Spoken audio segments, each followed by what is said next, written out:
Men Samarqand viloyati Nurobod tumani Urg'unchi mahallasi Oqtosh qishlog'ida tug'ilganman. Men qishlog'imni juda yaxshi ko'raman. Garchi qishlog'im tog'ning orasida chekka joy bo'lishiga qaramasdan, mening mehrim unga bo'lakcha.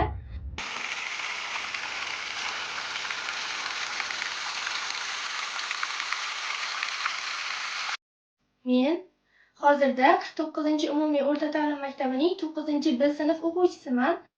Tanlovda qatnashish jarayonida men o'sha 50 ta kitobni topishimga dadam yordam berdi. Topilmagan kitoblarni esa mutolaa ilovasidan o'qidim. Ana shu tanlovga tayyorlanishda oyijonim men bilan birga uxlamasdan tunlari kitob o'qib chiqdi. Ota-onamga, barcha yaqinlarimga va ustozlarimga o'z tashakkurimni izhor etaman. Tanlovning ro'yxatidagi kitoblarning ichida menga eng yoqqan kitob bu Turkiy Guliston yoxud Axloq kitobi hisoblanadi. Ushbu asar Abdulla Avloniy, ya'ni Jadid bobomizning qalamiga mansub bo'lib, bobomiz insoniy xulqlarni ikkiga bo'ladi: yaxshi va yomon xulqlar. Yomon xulqlar haqida gap ketganda, jaholatni barcha yomon xulqlarning boshi deb hisoblaydi. Ya'ni jaholat bu bilmaslik, ilmsizlik bo'lar ekan, insonda barcha yomon illatlar kelib chiqishini tushunib yetganimdan so'ng, albatta o'sha jaholatni yenguvchi kuch bu kitob ekanligini, ya'ni ilm ekanligini anglab yetdim. Tanlovning ko'p bosqichlariga chiqqanimda butun oilam meni qo'llab-quvvatladi desam mubolag'a bo'lmaydi. Tanlovda viloyat bosqichida birinchi o'rinda olganimda oyim juda xursand bo'lgandi. Unga telefon qilib aytganimda ovozlarda yig'ini sezganlik bo'lgandim. Hamma xursand bo'lgandi. Respublika bosqichiga chiqqanimda aynan ushbu tanlovni tashkil qilib, biz yoshlarni kitobga oshno qilgan prezidentimizga ulkan tashakkurimni izhor etaman. Juda xursand bo'ldik. Odam nima deydilar? Aytolmayman-da, uni bir ta'sirlab bera olmayman. Farzandni bir muvaffaqiyati, bir yutuqlarini ko'rsa odamda bir boshqacha nima bo'layotganda, qanday bir ta'rif qilib bo'lmaydi.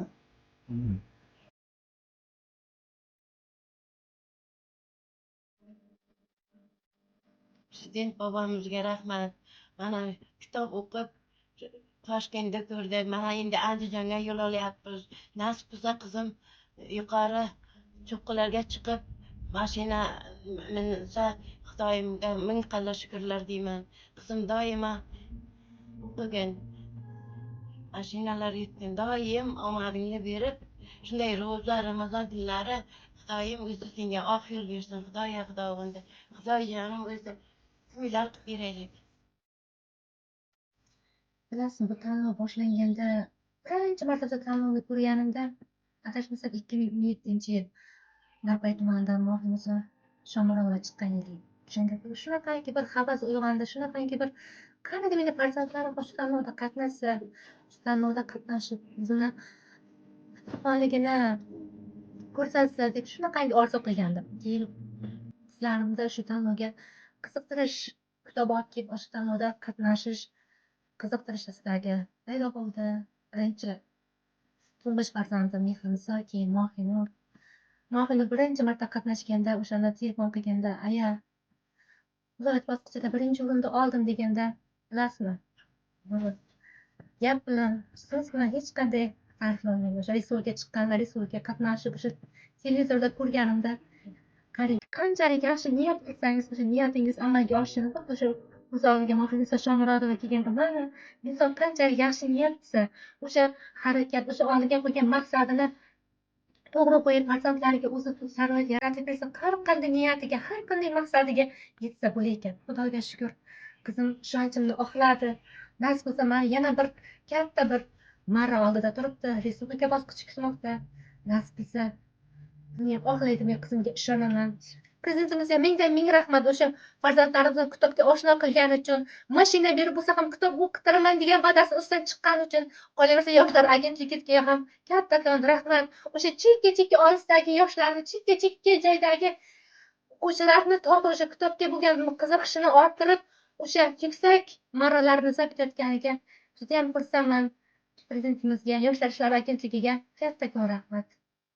Hurmatli prezidentimiz Shavkat Miromonovich Mirziyoyevning bir gaplari bor. Televizor ko'rgan bola 10 ta bolani boshqarsa, kitob o'qigan bola 100 ta bolani boshqaradi degan so'zlari bu ayni haqiqat. Rahmat prezidentimizga shu yoshlarni kitobxonlarni qo'llab, shunchalik darajada e'tibor berib turibdi. Bunday kitobxonlarga bo'lgan e'tibor faqat bizning respublikamizda bor. Boshqa joylarda hali unchalik taraqqiy etmagan. Yana bir bor, ana shu kitobxon, yosh kitobxon tanlovini tashkil etuvchilarga, prezidentimizga, viloyatimizdan, rayonimizdan, qolaversa mahallamizning faollariga ham ishlarida omad, barakat tilaymiz. Qizimga yana bir omad, barakat tilayman. Yuzi yorug' bo'lib kelishligini Allohdan so'rayman.